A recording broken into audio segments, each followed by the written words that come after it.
Hey everybody, it's Rabbi David again, and my new friend Rashi. Hello Rashi. It's our new puppy. Yes, good boy. So, I wanted to share some lessons from the dog trainer. Yeah, I know, you've heard these before. Anyway, it's actually about his big brother Andy, who suffers occasionally from anxiety. And for those of us who've been listening to the news, some of us are kind of anxious. I know I am a little bit. So I wanted to talk about how we push through the anxiety. And this one came through our other dog, Andy, actually Sarah's dog, Andy.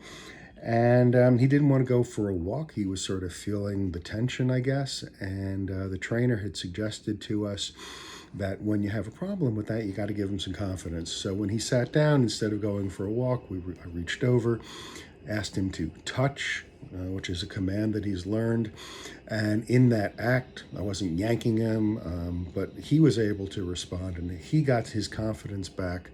And as a result, he went out on his walk. So Rashi and I wanted to share that kind of wisdom.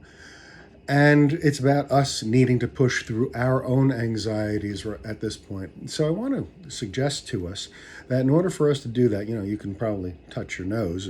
I don't think it's going to work for most people. But seriously, do something. I know that sounds like a strange and nebulous task, but it's do something. Focus on one thing, just one thing. Taking a walk, perhaps, making a phone call, perhaps, whatever it is for you to do it and push yourself to actually do it. For me and Andy, it turned out it was getting into that vacant lot to play some fetch, which was really an opportunity for both of us to get a little bit of exercise that we both really, really needed. Rashi watched.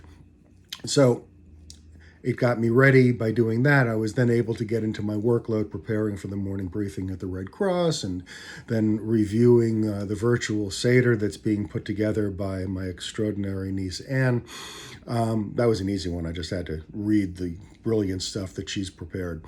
But it's that doing that one thing and then doing it that gives you the opportunity to then go on and do the next thing.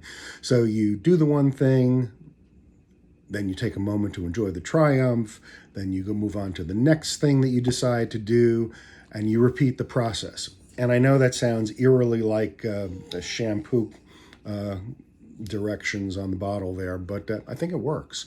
So what I want to leave you with this morning is remember that we're in this together. Most of us are feeling anxious, rightfully so. And certainly most of us aren't used to staying at home for these extended periods of time.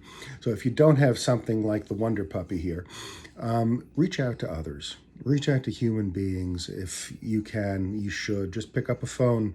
Occupy yourself with something constructive. Even if it seems small in the moment, doing it will make all the difference in the world.